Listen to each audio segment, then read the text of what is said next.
కర్నూలు జిల్లా తుగ్గని మండలం బొందిమడుగుల ఎంఆర్పిఎస్ రాష్ట్ర వర్కింగ్ ప్రెసిడెంట్ రమేష్ హత్య కేసులో నిందితులను అరెస్టు చేసిన పోలీసులు తమ కుటుంబంపై కేసులు పెట్టిస్తున్నాడని వివాదంతో రమేష్ను హత్య చేసిన నిందితులు పథకం ప్రకారమే ట్రాక్టర్తో ఢీకొట్టి కింద పడిన వెంటనే బండరాయితో మోది రాడ్డుతో చితకబాదిన నిందితులు. హత్య కేసులో 12 మందిని అరెస్టు చేసి రిమాండ్కు తరలించిన పత్తికొండ డీఎస్పీ వెంకట్రామయ్య.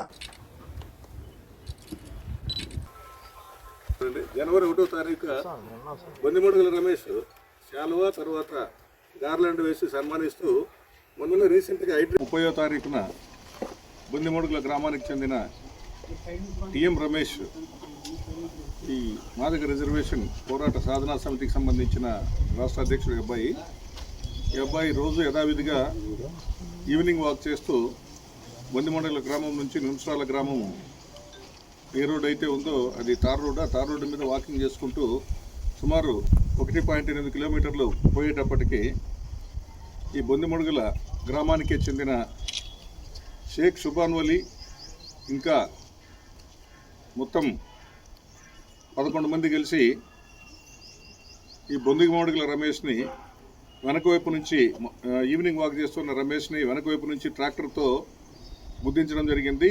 అతను ట్రాక్టర్తో గుద్దించిన వెంటనే ఇమ్మీడియట్గా ట్రాక్టర్తో పాటు కింద రోడ్డు పక్కనే కోపు గుంత అంటారు, ఆ గుంతలో పడడం జరిగింది. కింద పడిన వ్యక్తిని ఇమ్మీడియట్గా అక్కడున్న ఒక రాయితోనూ తర్వాత ఒక రాడ్డుతోనూ కొట్టి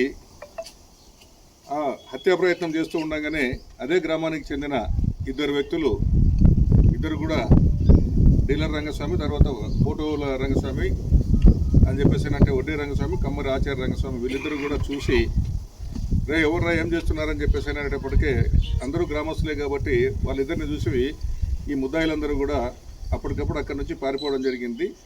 దీనిపైన మన జొన్నగిరి ఎస్ఐ గారు మల్లికార్జున ఎస్ఐ గారు తుగ్గిల్ ఇన్ఛార్జ్గా ఉన్నందువలన ఈ విషయం తెలుసుకున్న వెంటనే ఇతను కర్నూలు ఆసుపత్రికి చేర్చినారని చెప్పేసి మల్లికార్జున ఎస్ఐ గారు బయలుదేరిపోవడం జరిగింది. సో ఇది జరిగిన వెంటనే ఇమ్మీడియట్గా ఈ రంగస్వామి వాళ్ళు ఇచ్చిన సమాచారంతో ఈ బొందిమడుగుల రమేష్ని వారి బంధువులందరూ కూడా కర్నూలు జనరల్ ఆసుపత్రిలో చేర్పించి ఇనీషియల్ స్టేజ్లో మంచి వైద్యం కోసం అని చెప్పేసి ఒక ప్రైవేట్ హాస్పిటల్ తీసుకొని పోవడం జరిగింది. అక్కడ ప్రైవేట్ హాస్పిటల్ మౌర్య హాస్పిటల్ అని చెప్పేసి అక్కడ ఆ చికిత్స పొందుతూ అతను ఈ గాయాల వలన కోలుకోలేక చనిపోవడం అనేది జరిగింది.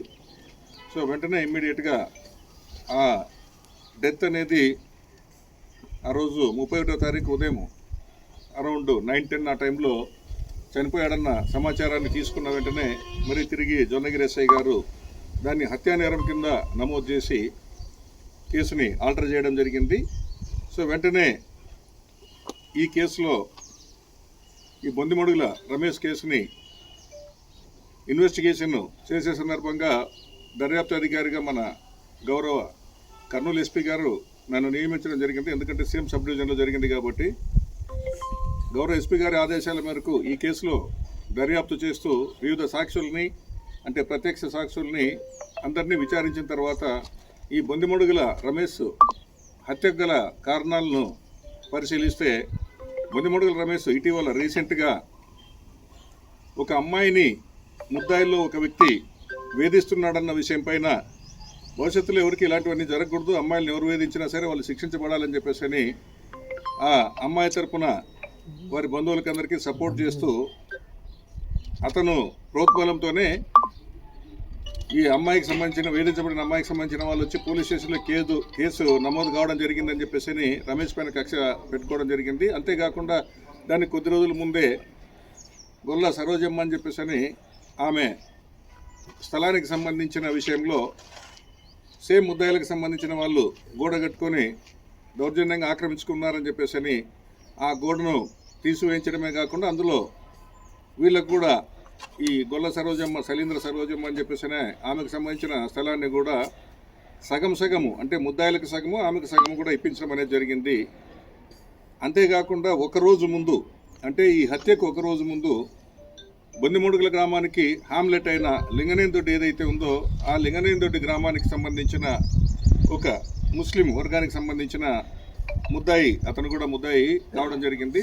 అతనికి సంబంధించిన ల్యాండ్ ఏదైతే ఉందో అదే గ్రామానికి సంబంధించిన ఎస్సీ కులానికి సంబంధించిన వ్యక్తి ఇద్దరి మధ్య వివాదం ఉంటే దాన్ని కొలిపించడం జరిగింది. అందులో సుమారు 2 ఎకరాలు ఈ ముస్లిం వ్యక్తి దగ్గర నుంచి ఈ ఎస్సీ వ్యక్తికి వస్తుందని చెప్పేసి ఆ కొలతలు వేయించడం జరిగింది. ఈ 3 కారణాలు వీరు మనసులో ఉంచుకొని ప్రతి దాంట్లో కూడా మాకు అడ్డం తగులుతున్నాడు, మా పైన కేసులు నమోదు చేయిస్తున్నాడు, మా ఆస్తుల్ని కూడా మొత్తం అంతా కూడా పనిచేస్తున్నాడు అని చెప్పేసి ఇతనిపైన వ్యక్తిగతమైన కక్ష పెంచుకొని సో ఇక ఇతన్ని కడతీర్చకపోతే మా ఎదుగుదల ఉండదని చెప్పేసి వీళ్ళందరూ కూడా దుర్మార్గంగా కిరాతకంగా ముందే ఆలోచన చేసుకొని లింగనిందొడ్డి గ్రామస్తుడైన ఎవరైతే మౌలాలి ఉన్నాడో అతని ప్రోద్బలంతో వీళ్ళందరూ కూడా ఒకే కుటుంబానికి సంబంధించిన వ్యక్తులు, మొత్తము 11 మంది వ్యక్తులు వాస్తవంగా లాలు అనే వ్యక్తి పైన 2 సార్లు అది చెప్పడం జరిగింది ఎఫ్ఐఆర్లోన. అందుకని వాస్తవంగా ఎఫ్ఐఆర్లో 13 మంది ముద్దాయిలు ఉన్నప్పటికీ కూడా 12 మంది ముద్దాయిలే పార్టిసిపేట్ చేశారని చెప్పేసి తేల్చడం జరిగింది. అంతేకాకుండా బొందిమడుగుల గ్రామానికి ఆమ్లెట్ గ్రామమైన లింగనేందుడికి సంబంధించిన మౌలాలి ఈ వ్యక్తులంతా కూడా కుట్ర పన్ని ప్రోత్సహించి నాకు కూడా అన్యాయం చేశాడు కాబట్టి మీరు ఏదో విధంగా కడతారు చేయండి అని చెప్పేసి ఈ ప్రేరేపణ చేయడం వలన వీళ్ళందరూ కలిసి మూకుమ్మడిగా అతనిపైన దాడి చేసి ట్రాక్టర్తో గుద్దించడమే కాకుండా తమ చేతిలో ఉన్న రాడ్లు తర్వాత రాళ్లతో కొట్టి అతన్ని హత్యా ప్రయత్నం చేయడం జరిగింది. హత్యా ప్రయత్నం జరిగిన తర్వాత ఆసుపత్రిలో అతను చికిత్స పోతూ చనిపోవడం జరిగింది. వీళ్ళందరినీ కూడా ఈరోజు రాతన గ్రామం దగ్గర చెరువుకట్ట దగ్గర ఏదైతే ఉందో ఆ చెరువుకట్ట దగ్గర 12 మంది వ్యక్తుల్ని అరెస్ట్ చేయడం జరిగింది. ఇక అంతేకాకుండా వారిచ్చిన సమాచారం మేరకు నేర స్థలంలో ఉన్న ఆధారాలే కాకుండా వారిచ్చిన సమాచారం మేరకు ఇంకా ఒక ఇద్దరి దగ్గర 2 రాడ్లు ఉంటే ఆ 2 రాడ్లు కూడా మన ఈ చందోలి క్రాస్ అంటాం, పెండేకల్ ఆర్ఎస్ బోర్డు ఉంటుంది అక్కడ, ఆ Pendekal RS cross Chandoli cross అది యాక్చువల్గా చందోలి క్రాస్ అంటారు ఎక్కువగా మన పత్తికొండలోన. అక్కడ మోరి కింద అంటే బ్రిడ్జ్ కింద పడవేసి ఉంటే వాటిని కూడా స్వాధీనం చేసుకోవడం అనేది జరిగింది. సో వీళ్ళందరినీ కూడా నేరం చేసినారని చెప్పేసి నిర్ధారించిన తర్వాత సాక్ష్యాలు ఆధారాలన్నీ సేకరించిన తర్వాత వీళ్ళందరినీ కూడా న్యాయస్థానం ముందు ఇప్పుడు ప్రవేశపెట్టడం అనేది జరుగుతుంది. వీళ్ళందరినీ కూడా రిమాండ్ నిమిత్తము అన్ని రికార్డ్స్ అన్ని తయారు చేసిన తర్వాత వెంటనే ఇమీడియట్గా వితిన్ 24 hours మేము వాటిని జ్యుడిషియల్ కస్టడీకి అనేది పంపించడం జరుగుతుంది.